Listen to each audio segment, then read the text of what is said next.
I've been intrigued by this question of whether we could evolve or develop a sixth sense, a sense that would give us seamless access and easy access to meta-information or information that may exist somewhere that may be relevant to help us make the right decision about whatever it is that we're coming across. And some of you may argue, well, don't today's cell phones do that already? But I would say no. When you meet someone here at TED, and this is the top networking place, of course, of the year, you don't shake somebody's hand and then say, can you hold on for a moment while I take out my phone and Google you? Or when you go to the supermarket and you're standing there in that huge aisle of different types of toilet papers, you don't take out your cell phone and open a browser and go to a website to try to decide which of these different toilet papers is the most ecologically responsible purchase to make. So we don't really have easy access to all this relevant information that can just help us make optimal decisions about what to do next and what actions to take. And so my research group at the Media Lab has been developing a series of inventions to give us access to this information in a sort of easy way without requiring that the user changes any of their behavior. And I'm here to unveil our latest effort and most successful effort so far, which is still very much a work in process.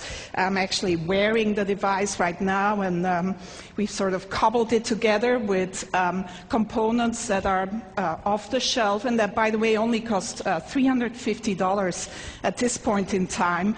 I'm wearing a camera, just a simple webcam, a portable battery-powered projection system with a little mirror. These components communicate to my cell phone in my pocket, which acts as the communication and computation device. And in the video here, we see my student Pranav Mistry, who's really the genius who's been implementing and designing this whole system. And we see how this system lets him walk up to any surface and start using his hands to interact with the information that is projected in front of him. The system tracks the 4 significant fingers. In this case, he's wearing simple marker caps that you may recognize. But if you want a more stylish version, you could also paint your nails in different colors.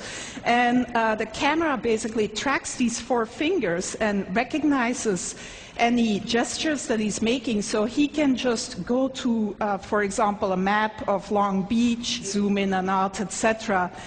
The system also recognizes iconic gestures, such as the take a picture gesture, and then takes a picture of whatever is in front of you.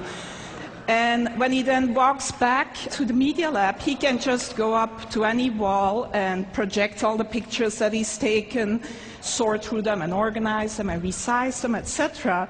Again, using all natural gestures. So some of you most likely were here 2 years ago and saw the demo by Jeff Hahn, or some of you may think, well, doesn't this look like the Microsoft Surface table? And yes, you also interact using natural gestures, both hands, etc.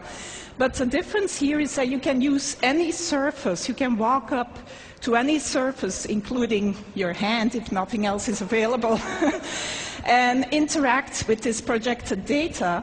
The device is completely portable and can be...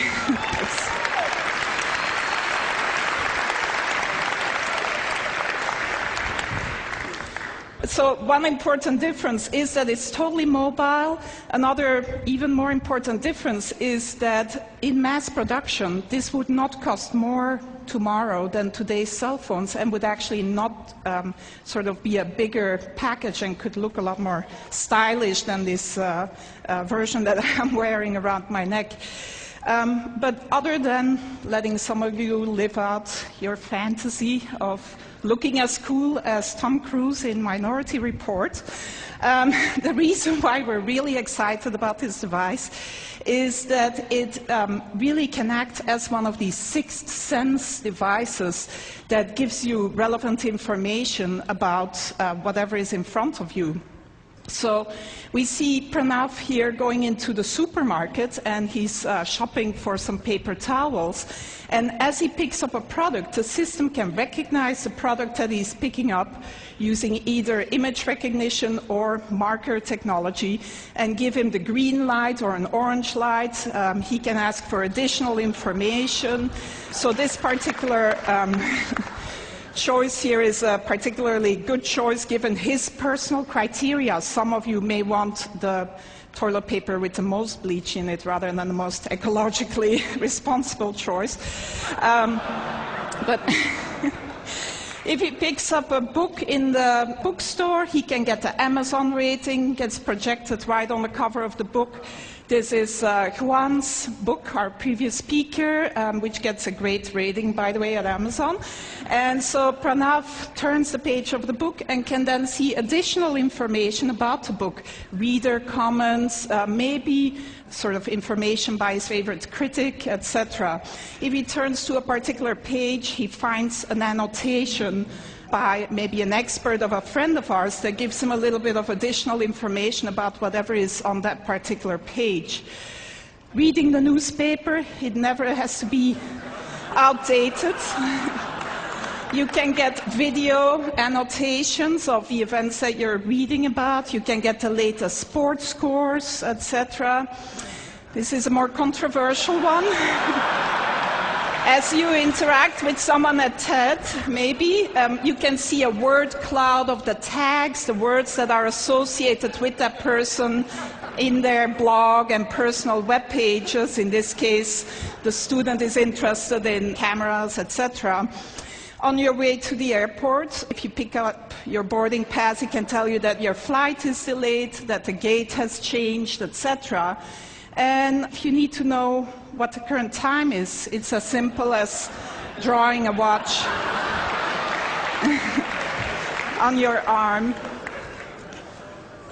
So that's where we're at so far in developing this sixth sense that would give us seamless access to all this relevant information about the things that we may come across.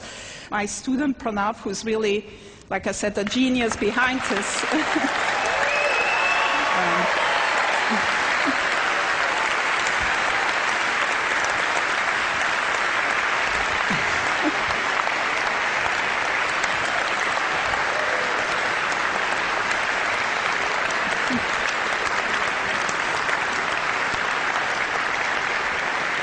He does deserve a lot of applause because I don't think he's slept much in the last 3 months, actually, and his girlfriend is probably not very happy about him either. But it's not perfect yet. It's very much a work in progress, and who knows, maybe in another 10 years we'll be here with the ultimate sixth sense brain implant. Thank you.